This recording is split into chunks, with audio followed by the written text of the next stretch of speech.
Je vous l'avais annoncé hier, aujourd'hui on va discuter un peu de la croissance du deuxième trimestre en France, qui était annoncée par notre très cher Eric tout heureux hier à 0,3%.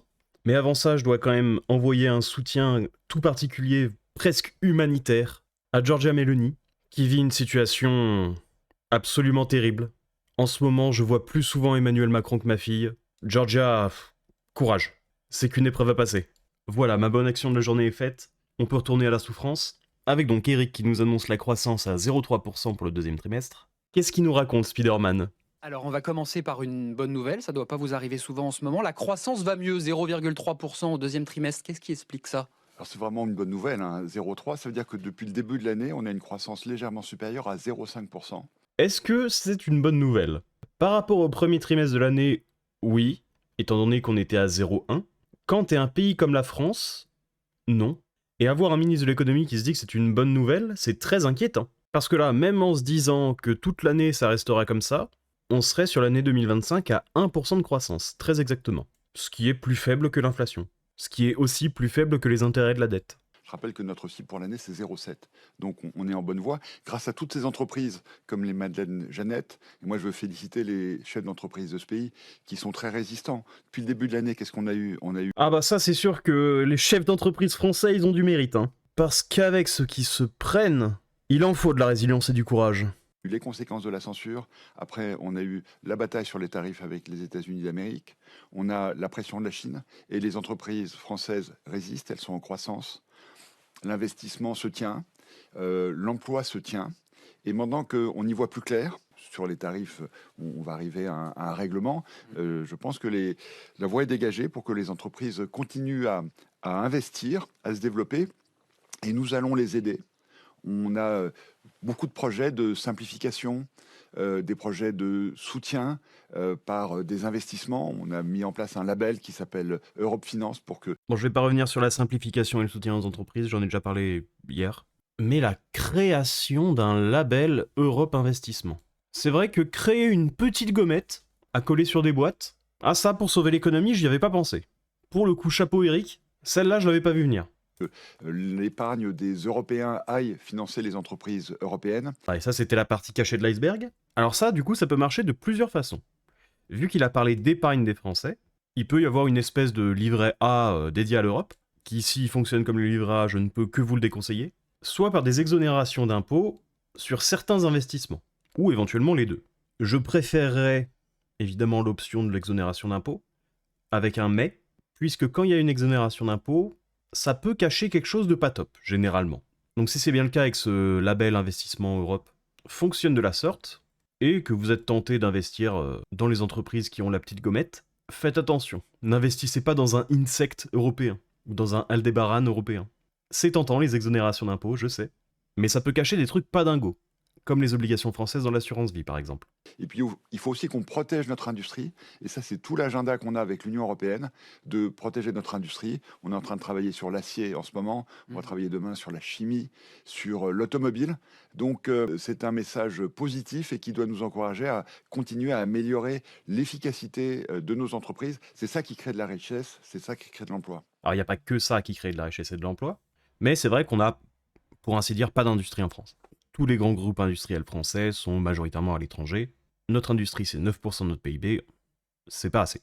Mais quelque chose me dit que, comme il dit, ils sont en train de travailler dessus. D'ailleurs, ce sera après leurs vacances, normalement. Mais quelque chose me dit que la solution sera pas la bonne. Ça se fera à partir de subventions soit directement dans les entreprises, soit des subventions type MaPrimeRénov', qui ne font que gonfler les prix, et qui sont payées, évidemment, par les gens qui travaillent. Il va vraiment falloir que je fasse une vidéo sur la délocalisation. Là, celle-ci serait la bonne occasion, mais il va y avoir déjà beaucoup de chiffres, j'ai pas envie de vous surcharger d'un coup. Mais bref, pour la croissance. Notre brave Eric nous a dit que la croissance était de 0,3%. Pour ce qui est de la hausse des prix, de souvenir en avril on avait plus 0,6%, en mai plus 0,1% et en juin plus 0,4%.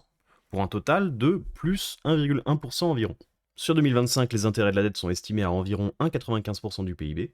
Donc si on considère que les intérêts sont étalés de manière équitable sur toute l'année, ça nous fait à peu près 0,5% du PIB pour le deuxième trimestre. Donc la croissance nette, ultra simplifiée, c'est pas le chiffre exact du tout, serait de 98,7%.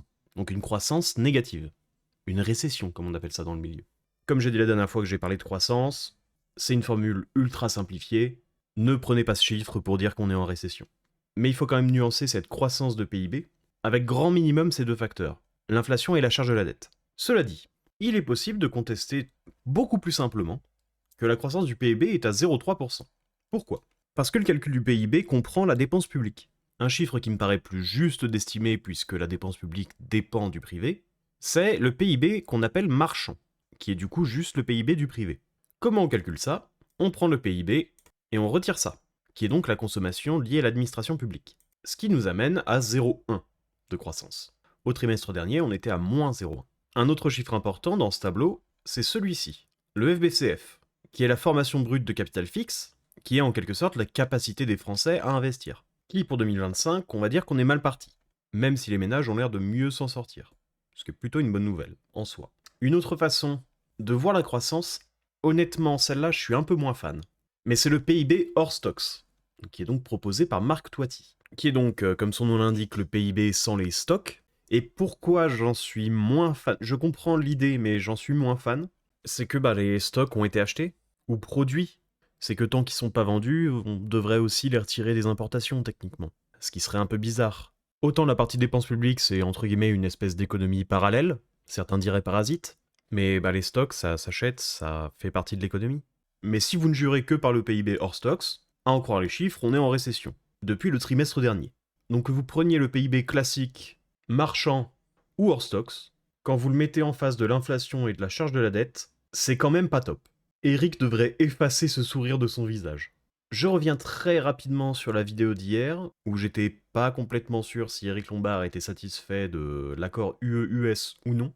Et manifestement, j'ai eu la bonne impression, puisque Eric se chamaille avec François, l'un considérant que ce n'est pas un naufrage et l'autre qui qualifie ça de soumission. Là, je dois vous avouer que mon cœur se déchire. C'est un peu comme quand papa et maman se disputent, quoi. Et puisqu'on l'a sous la main, ce brave François, juste avant d'appuyer sur enregistrer sur mon logiciel, je suis tombé sur ce tweet. Quel poète ce François. Léon Marchand.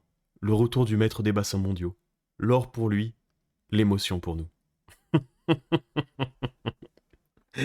Avec sa super photo de Latin Lover.